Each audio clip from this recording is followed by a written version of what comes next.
All right, welcome back, everybody. We are now headed down to the lower brackets, where we will see last chance for redemption here to continue on in the St. Charles Overwatch 2 Invitational, brought to you by CCG. And well, we've got St. Francis. I'm sorry, St.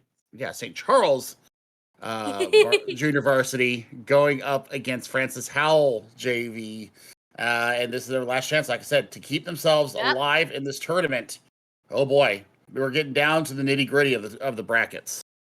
Yeah, I mean, this is both the teams already faced one loss here today, and this will be their last chance to continue on forward. We'll be saying goodbye to one of these squads today, and we will find out here shortly. We got a new map pool for round number 2, which we're going to have on our screens here shortly. Starting us off still on push will be Esperanza. Then game 2 for sure, Kings Row, a crowd favorite. And if we do end up getting to that point, Route 66 will be the tiebreaker of today's matchup today. So Esperanza still sticking on that same idea of push, Billy. This map much different compared to Coliseo. Oh man, I mean, there's so many little cubby holes and corners and avenues and alleyways that you can kind of path your way around. This also brings into the case verticality. We want to see, Farah can work pretty good here. Echo is actually the better and preferred choice. So as we head in, this is your JV Spartans. We just saw their big brother team take the reverse sweep over Fox High School Esports and St. Charles Junior High Varsity. I mean, they are looking to kind of pull themselves back into this. They know they have a chance. That's the beauty of the double elimination system, is that you do get at least guaranteed 2 games. And that's what we're looking at here. So, I mean, Deadfish. Love the name, the spelling on Deadfish, by the way, one of my favorite bands in the world. And Shift Vocular, Govog, Zyphos, and Shadow Dragon here for the Spartans. And on the other side for St. Charles, you got Rhoda, you've got Mechanical, Unfitted Fawn, Zesty Boy, and Fane.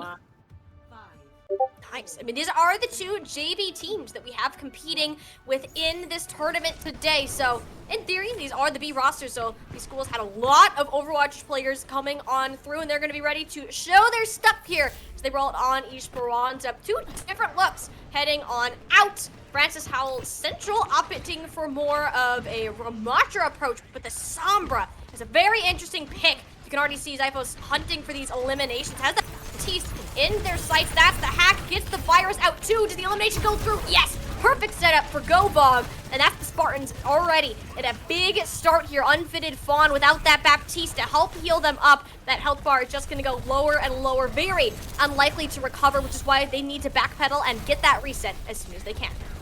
I mean, Zyphos right now is the initiator, and I love this new style of play for Sombra. I've been maining Sombra, by the way. So watch your lobbies if you're around, well, I won't say where I'm at, but please watch your lobbies if I'm there, because I will have you. I will throw a virus on you, and I will quickly translocate and laugh all the way out. Classic Billy move. That's just exactly what it is. I mean, plays the evil hero, but Zyphos is using this completely new rework, mind you. This is a very recent change to their advantage to help just assassinate one of these players. That's the hack on Unfitted Fawn. Look how low that they ended up dropping there, but that's 2 down on the side of the Spartans. I don't think they're going to be able to recover from this one very well, especially with how deep Mechanical was in the backline. What a flank from St. Charles High. Initiated by Zesty Boy. I mean, okay, I love that name. I'm not gonna lie, but seriously, like, that was a fantastic rotation. They amped the speed on behind poor Govog there and just got it done. I mean, getting eliminations, getting assists, that's exactly what you want to see. Duplicate coming up here for Rhoda 7, and the Shatter could be big once you get that flimsy little Ramacha shield out of the way. Yeah, essentially a free ultimate to come through. And 2 tanks, technically, now, as Rhoda, the duplicate, onto the Ramatra from the other side. Can they build up to that annihilation? That would be big, especially since Govog is down themselves. Rhoda proving to be the superior Ramatra in that sense. Annihilation out, looking for the cleanup of the remainder of the Spartans as this robot's going to continue its journey closer to this first checkpoint. I mean, what a turn from St. Charles, and they're going to take the lead here. They might even get butt scratch, and yep, there's a confirmation that they take the lead. I mean, they just invest the one ultimate. It's just the duplicate that came in from Rhoda, and they completely flipped the fight. It's a 5 ultimates ready to go for the JV Spartans. This is going to be an extravaganza. Oh, that's putting it mildly, Billy. There's so many flying colors on my screen, but the big one is the Fire Strike, taking down 2 members Mechanical on the follow-up. St. Charles High, so close to getting that buck scratch, and they are going to go ahead and guarantee it. A big stepping stone for them to continue their journey in Esperanza. 3 ultimates from both teams into that fight, so very, very expensive. But the big kicker right now is that you've got EMP and this overclock ready to go, Tiny. So, yep. I mean, this immortality barrier has to be really perfectly placed, and then Amp Matrix can actually deny a lot of the LOS that you want to get from this overclock. Has the potential to, but it's going to come down to this EMP that comes out. It's actually only on to a couple of players, but it's enough for Shadow Dragon popping that overclock to push up. The Immortality Field not going to last very long at all. It's something coming out, but somehow Francis Howell, they're managing to stay alive, but it's unfit Vaughn on the Reinhardt getting aggressive. There's nobody to really shut them down, but now it's only the tank alive. Dead Fish fighting for their life against the supports, and it will be both of them to take down the tank and halt the progress. Well, I mean, they got 40 meters to make up. So, I mean, the taxi service is available. I mean, that's why you have a Lucio to get your people back in as soon as you can. You know, and you're looking now for Zyphos to go in and be the initiator once again, going in and assassinating that back line, looking for Fane. I want to see if they can get it done again, because now they're on their metal, and there's going to be a duplicate ready to go once again. I mean, the ultimate is 100% in favor of St. Charles High right now. They're getting aggressive courtesy of them. Matrix in the back, and Unfitted Fawn is free to do whatever they wish to Francis Howell Central, and that is going to be wiping them off face of the point. And those forward squads, I don't think that they were even canceled through that fight, Billy. So everyone from the Spartans, they were able to regroup quickly and want to continue that progress on forwards. Watch your back line, though. Watch your back line, because Zyphos is on the hunt. But they're spy checking for Zyphos, which is actually a pretty decent thing to do as well. So I mean, you can see the Sombra here waiting for that moment to strike once again onto Fane, immediately down. That is why you have the Sombra, but the duplicate from Rhoda is still out, unstoppable. The Annihilation inevitably will be reached, and they want to prove that they are not just a DPS, but they are a tank supremacist. Rhoda right now completely turning the tides for St. Charles. 4 ultimates coming into this fight for the Spartans. Rhoda, I mean, this has been a masterclass on how to play the Echo. Great LOS, great use of the sticky bombs, getting multiple people, and now, you know, you're looking at Shatter. Once the shield goes down, it's a free Shatter. Oh, it's already gone. Unfitted Fawn, it's your time to strike. That's down onto 2 players, but the Sound Barrier, they are shifting. Ocular coming in when their team needs it the most. Weird out, though. Zesty Boy has all of the healing available. This is an expensive fight from both teams, particularly Francis Howell, and they're the ones that are losing players, Billy. This is the fight that they absolutely to win, and it takes everything in the tank to get to this point, but they're still not in that hot water yet. Zyphos back on the Reaper, coming up with a couple. That's enough to wipe St. Charles High, but it took so much to get there. We are probably at that point of no return, where we're at 118 meters, 110 meters here on Esperanza.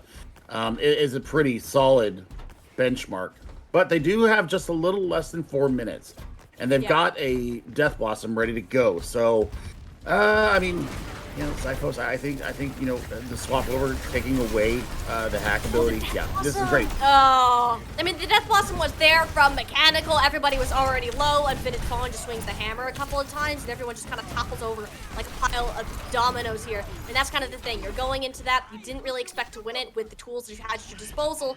You got another opportunity to turn it around. I'm not sure where the problem is here for Francis Howell.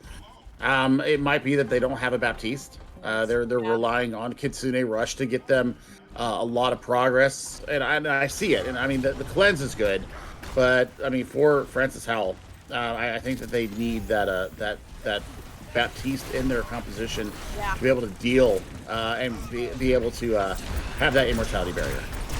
You don't have that, like, especially in moments like this with the Death Blossom, you would have liked to keep Zyphos alive, and instead it's just a 1-for-1 trade. So you're not at any real advantage, and actually at a disadvantage with that Earth Shatter coming through, plus the duplicate. This is not looking too good for the Spartans at all St. Charles, they want to finish out the map of Esperanza, and at the pace they're going, it might as well happen. Well, I mean, you do get the duplicate out, so I mean that's a fantastic little bit of work there. I mean, now the window. Oh no! That is the worst case scenario. The Spartans right now, they're stuck. They have to face this double damage if they want to get a touch in, but they're down their tank. They have limited healing, and the staggers just keep rolling through. There's no chance for them to stop now. The overclock was their one chance to come back, but Zesty Boy, that's the sound barrier. They have all of the sustain, the health, and the world. The difference between that support line right now is giving St. Charles the ability to roll on through and take down Francis Howell Central in map number 1. I mean, it's pretty convincing there, isn't it? St. Charles, junior varsity, showing up big. And I mean, Unfitted Fawn is the one I think that was the great initiation. I mean, Rhoda, just doing great. I love this new skin, by the way, the Victorian doll. So cute. I still like Ragdoll the best, though, personally. But I mean, look at this. Annihilation in the duplicate form comes up 50% faster. And they just absolutely crush with it. That's the thing, though, is that we did see some signs of life, right, from the Spartans, but a lot of it came down to the composition that they were running. It wasn't even necessarily based on that skill alone. It was what 1v1 matchups are you looking at? What are those differences in the heroes? And you gotta look back to that support line. The Kiriko versus the Baptiste. You have significantly less sustain for your team. The Clans, yes, it does something, but when you're constantly, you have the Echo sticky bombs or just these large bursts of damage coming in, there's only so much that's going to provide you in comparison to a Baptiste. And hopefully going forward, they can start to recognize what some of the issues were within those compositions and make adjustments. Yeah, I mean, I didn't see enough value out of the Kitsune rushes. We saw the one fight that was absolutely won on the back of it, but the other two, I think that's where we had the issues with. So, you know, we'll be heading on to our next map. It's going to be King's Row, and I mean, the fact that Unfitted Fawn played so well on the Reinhardt makes me think that this could be a bit of a steamroll. I'm a little bit worried here for Francis Howell's JV team. Ugh, I mean, this is a yikes kind of situation that you look at. They do seem to want to brawl it out in a way, but it's a very different way than the idea that St. Charles are approaching this at. So, I mean, they'll have a little bit more time to just decide what they want to do. But, I mean, if they go with the Ramatra again, I'm not against it. It's just such a cooldown-based composition where St. Charles High, they don't have a problem waiting that out, biding their time, and using this as superior sustain that they had here. So we get to look at that defensive comp. Not a Kiriko, but not exactly a Baptiste either. I mean, it provides a lot of utility. And Nanolation, once again, is a very scary ultimate combo. No. Okay. I mean, Ragby, right? All right. I'm here for it. I'm here for it. Hello? Okay. I like it. Okay. Yeah. We'll see what Rhoda, if they go back to the Echo, because the Echo was basically uncontested throughout the entirety of Esperanza. I mean, you got some kills onto the Echo, but not very many. And I mean, those sticky bombs just did so much. I mean, looking for an early pick, and then we'll see if there's a swap. Let's see. Will Rhoda find the elimination? It happens once in a blue moon. Will it be today, Rhoda? Looking for it. Sees the Ana. I mean, that is gutsy from Shifty Encore, to say the least. And they're still peeking it. Oh, my goodness. I mean, at least Rhoda doesn't find the shot, so you still have your Ana. I mean, you're waiting on this Widow for quite some time. Says, hey, guys, I'm going to take one shot. This is a little bit more than one shot. Now we're finally going to get the switch. Is St. Charles. They're going to start pushing. Yep. I like it. I like this a lot. Now, you're looking for these nades to go in and get the value. There it is. That's great. I mean, you're not really going to push off of that. It's just more or less of an even exchange. They both got hit with purple, so they back off.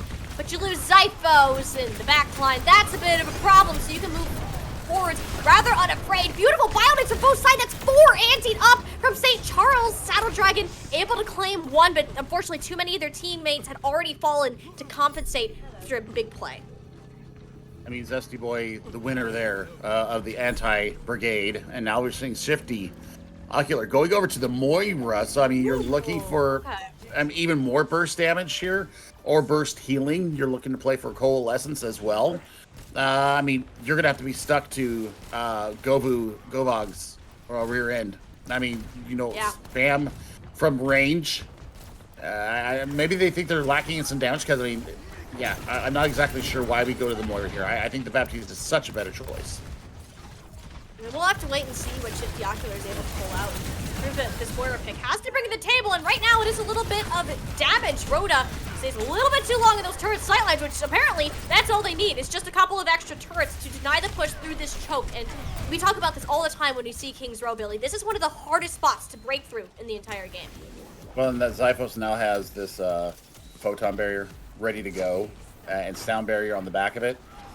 This is going to be one heck of a change that will have to be occurring here. They're going to have to basically storm through. That's early, though, and not a good placement. No, not at all.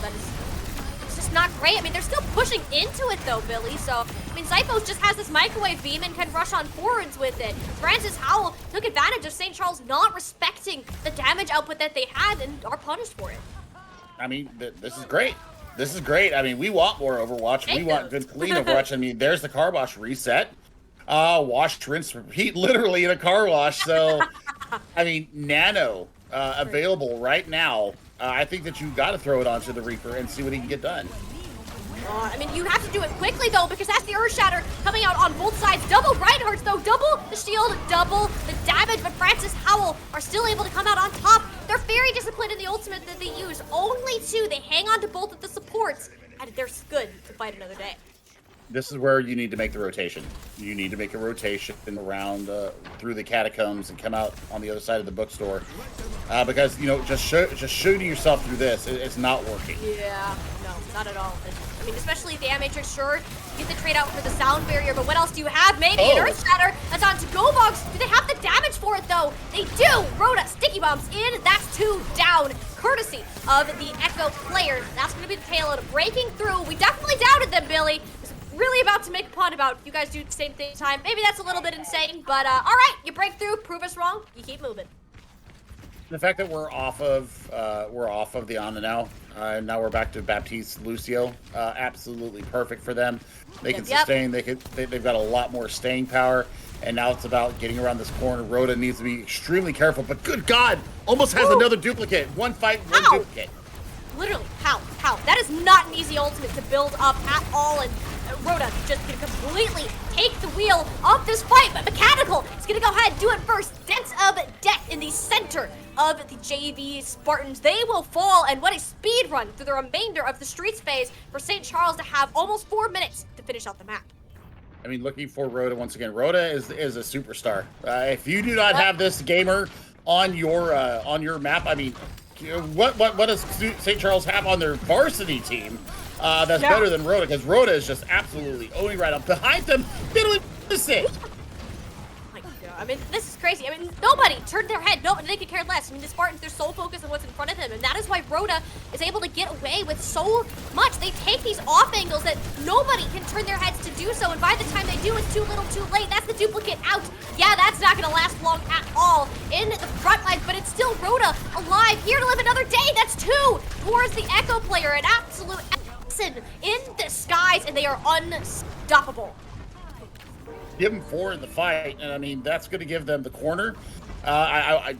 Fawn, you need to be pushing forward. You don't want to let them come out. You need to contest them up here. Move. Come on, forward, move it. Oh, they're going to be able to get the contest. I mean, sure, Ant Matrix that helps, but you want Reinhardt to move on up as the Earth Shadow laid down. That's 4 on their back. Shadow Dragon claiming the life of 1, though. So even if that Earth Shatter was there, that was the chance to go through, but now it's Unfitted Fawns trying to strike all the health that they could have to work with. And St. Charles, they want to finish this map out here and now. It's only Shift the Ocular left, and in that range of a Reinhardt, you will not be doing much at all in terms of the coalescence. And oh no! Off the map! Oh, Go Fog! Poor Go Fog. That is real unfortunate for the Wrecking Ball player. Oh, the JV Spartans, they wanted to try to get out there, but at this point, you're just falling off the map left and right. Zesty Boy, the culprit of all of the suffering they have dealt with in this final stall, and it will be a St. Charles full completion with a little bit over 2 minutes to go.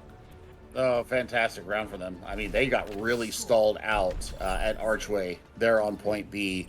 Good 2.5 minutes. They still come in with a 2:06 time bank. So, man, Rhoda just turned the game around in their favor. Yeah, they got blown up out of their duplicate form a couple times, but hey, that's just an automatic reset with full HP Yep. And you have then you got the sticky bombs ready to go right out of duplicate, and you saw it time and time again. Every time that Rhoda comes out of the duplicate, they have their target lined up and they're ready to hit with the alt fire.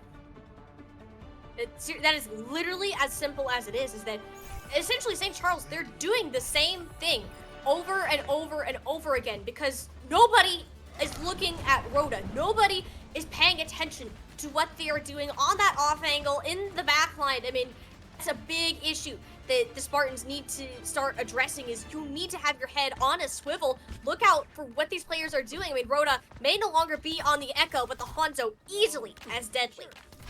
They have the same trajectory as far as aiming, and I really do appreciate it. These are the two heroes that I play when I play on DPS when I'm in my ranked matches. I mean, Hanzo just has a different kit, and you have the ability to have vision. You've got the storm arrows, which provides a lot of medium to long range pressure, especially going up against Sebastian. Perfect counter for it. But Hanzo is the bane of any Bastions or just tank in general's existence because of the persistent damage. You can just chuck down mid and you kind of just have to sit your crosshair in the right direction and hope something will hit, and hey, I killed something! That's how Hanzo works. And similar thing with Junkrat though, Zyphos will be taking up that hero for this time around, and so far it's working out pretty well. Gobog managed to get them isolated, and Shadow Dragon will blow the rest into bits. Rather explosive start here from the Spartans after what seemed to be a struggle on their defense. Rhoda is fighting for their life. They actually get out. No, the pursuit is on, though. The pursuit is on. I don't know if Rhoda lives. It's on like 5 health. He lives! No way. All right. Rhoda's just built different. And do they contest this here? They want to. Wait, the touch comes in. Unfitted Fawn already has the shatter. On Rhoda living here could not have come at a better time. They weren't on the point at 89.1%. It might be where it had to have lasted. An opportunity for St. Charles High that they were unable to close out. Things got dicey for the Spartans, and they better be taking a breath of relief that they can keep this payload going. I cannot believe the recontest there. And then they forget that they need to be touching the payload or the. That's kind of the point, guys, of contesting. Don't forget sometimes. It happens. It happens. It happens. But going into this fight, I mean, you've got some options here. I mean, the window is going to be the first one that I think that they put out there. Deadfish with their own answering window, very, very close behind. Who gets there first? Deadfish gets there first. Oh boy. Oh, Francis Howell. They had the opportunity. You gotta use this window early though, because this is the last time that you're gonna have an advantage in terms of this ultimate economy. But once again, it's the old bagels. This time though, Zyphos has it checked out with the Junkrat. That's what you needed to see. Straight up though, you had to keep your life, and now your team is suddenly back to where they started. So something needs to happen here for Francis. They have the ultimates to do so, but they need to make the decision to commit to them now, because the longer that they wait, Billy, they're gonna start losing these players, and therefore their opportunity to come out on top, yes, it is scrappy, and the only reason they're winning it is because their spawns are significantly closer. I mean, that's the trade-off here. So I mean, the fact that you don't take Mechanical out on like a third of their HP, you're waiting to just go into a Blossom now. Rhoda over to the Bastion. So I mean, there is so much pressure right now. Oh my goodness, this is a scary proposition here for the approach from Francis Howell. I mean, like, that's the thing though. What do you do right now if you're Francis? Like, where are you looking for this win condition? You just don't have the sustain to go through all of this damage. That's the Death Blossom casually picks up a couple of players moving on through, and that's just the thing though. St. Charles High are just better at initiating here. I mean, it's decisive. They make their decision and they commit to it fully. It's a full send when they go in, And I think that the fact that they put out an early sound barrier there, this tired artillery strike are going to get a whole heck of a lot more value timing, and they got the annihilation too. That's so darn scary. This is the Spartans fight to win, right? They do win this fight. They're all huddling under the shield of the Reinhardt right now, but Bane still loses their life. That is not good for St. Charles. They don't have much to rally behind, and they're going to start to crumble as a result. And Francis Howell, hopefully they can hold on to as many resources as possible. It's only, I believe it was just the 2 DPS ultimates that they ended up using there. So this payload's going to keep moving. Unlikely to see another contest with players that are still running back from spawn. I mean, they're going to have around 4 minutes when they enter the foundry. Yep. So, I mean, this is going to be a very, very scary situation here for Francis Howell. I mean, you can take, 3 fights here and still come out with a better time bank. So, Yep. Mechanical needs to get topped up. They're very, very low. Yeah, the healing Mechanical- resources need to be there. And, like, that's been the main thing that we've seen in terms of the struggle, has been the healing resources. But as soon as we change, we see that Baptiste, the Immortality Field, that helps you stay alive through the Earth Shatter, just not the Artillery Strike raining down from above. So this will be a defensive stop here now, but still plenty of time to work with Spartans. That's the beauty. That's the beauty of it. Oh, okay. Zyphos. Wait, how did Rhoda get up there? Did he use his grenade to get up there? It had to have been off the payload. That's the only way that they could have done it, right? I've never seen a Bastion up there without a Symmetra. That's fantastic. And an early or Immortality Barrier. Oh, that's the Immortality Barrier, but the App Matrix placement from Fane is a wonderful. Francis Howell walks straight into it, completely unsuspecting, and because they didn't respect the damage, guess what? That's another fight that they just get absolutely wiped. I mean, lots of ult charges going over here. I mean, they build up the sound barrier in a fight and a half. So, Yeah. I mean, they've got the definite advantage here moving in, and we're looking at Zyphos. Yeah, he's using the... Okay, he's using Parkour. Bastion parkour. Bastion parkour. Hello?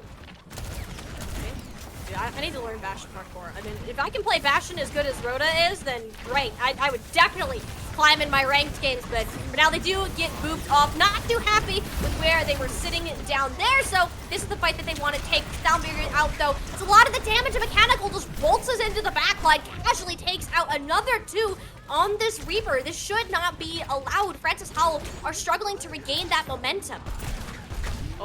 The trap. The assassination. Okay. The win. I mean, Zyphos is playing about as well as you can going up against this composition from St. Charles. I mean, this is a crazy amount of work getting done by said Junkrat. They have the tire ready to go. They're going to take to the high ground. Yeah, I mean, this is a very safe spot for you to pop that Rip Tire out. I mean, it has to be big here. It's your best option for the Spartans to get this payload on the move again, but they're stocked up in the mid. Earth Shatter plus the Artillery Strike is a recipe for success for St. Charles High. And they're just winning these fights so quick and easy, Billy. Zyphos does get more revenge, though. Fane is going to be a little bit slower coming back to the point. So, I mean, you're looking for Fane to build up to window. That'll be the next quiver in the ultimate bundle here from St. Charles. But Francis Howell, I mean, this tire, like you said, it has to be big. Zyphos needs to be healed up. They're so very low. There you go. And an Artillery Strike will be coming in. You lose Zyphos. So still, no Rip Tire. Shadow Dragon now, Artillery Strike.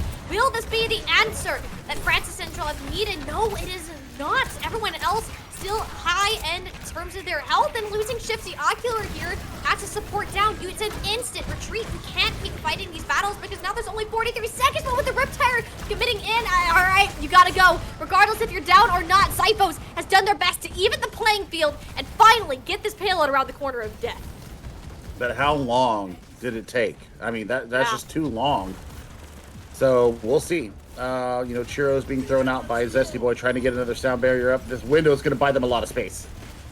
Yeah, the window, great placement there. And everyone from St. Charles, they're just hanging out in these corners. There's a lot of little places you can hold out just on the map of King's Row, but that's the returning at Matrix. Shadow Dragon instantly burned down to a pulp. It's again the Earth Shatter from the Fitted Fawn. Essentially, a guaranteed fight win at the rate that they've been going as St. Charles High want to close out this map, and they are just about to do so. Last man standing, Shifty Ocular has fallen, and this will be the JV squad of the home team continuing on in this tournament. Fantastic win there from the junior varsity from St. Charles High. And Rhoda really was getting it done on every single hero that they played. We saw the Echo. We saw the Bastion. We saw the Hanzo. And, well, Zesty Boy getting it done as well in the support role. So, I mean, fantastic stuff. Yeah, boop, boop, boop. The bane of Francis Howell JV's existence.